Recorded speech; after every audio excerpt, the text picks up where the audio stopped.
really the question is, what type of person could have murdered these 4 young college students in the horrible manner that they did? Let's bring in our experts in Los Angeles, California, forensic psychiatrist, trial expert, body language expert, columnist, Dr. Carole Lieberman. Good evening. Carole, he's in the video we just showed.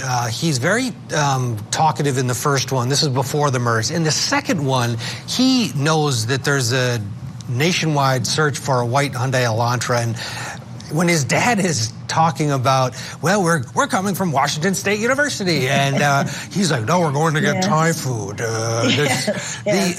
What did you take from that? Well, it shows, it's kind of a glimpse into their relationship, which I think has been very troubled since he was a little boy. And yes, he was dying that his father was giving all this information out. But to get back to his psychology, when this first happened, I said at the very beginning that the person who did this is an incel, an involuntary celibate. And I based that upon 2 things. First of all, the fact that the people who were killed, these students, were like the ideal, women and men, young women and men. In other words, these are the people that incels, these girls are the people who incels would love to have and have been rejected by. In fact, it started when he was in middle school, and he had this crush on a girl in middle school. He wrote her love notes and so on, and she totally rejected him. And he kept being rejected by girls in middle school and in high school. They threw things at him. They were just, brutal to him. They bullied him. And he took all of these experiences and built up a rage towards women who basically looked like Kaylee and Maddie and even Zena. And he wanted to, he had a rage because he knew that he felt that if he tried to approach them, to ask them out or to be with them, to go out with them, that they would say no.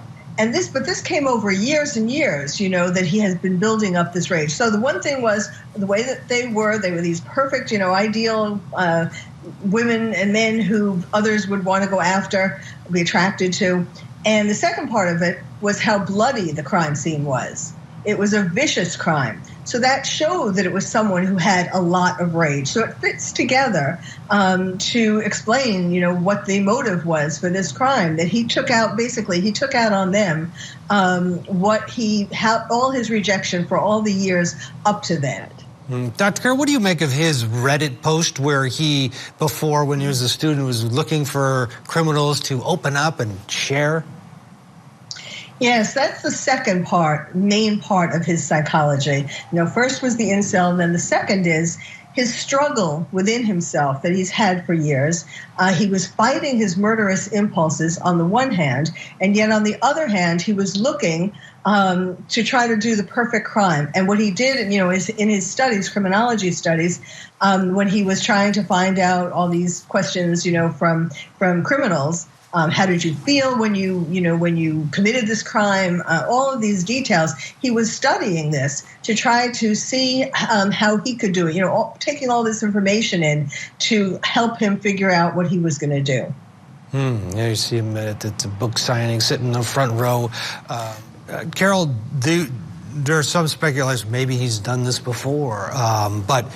Let's say there's no evidence of that. So let's just think, if he'd have gotten away with this, would this have just been the beginning, or would that have satisfied whoever did this as thirst, if you will, or is someone like this just going to keep going and going? I think if he would have gotten away with this, he would have kept going, because the thrill of it, he would have wanted to experience that again.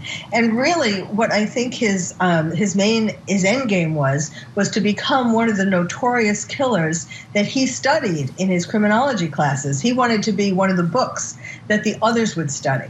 Wow, that's scary to think about. Again, he is accused of these horrible crimes.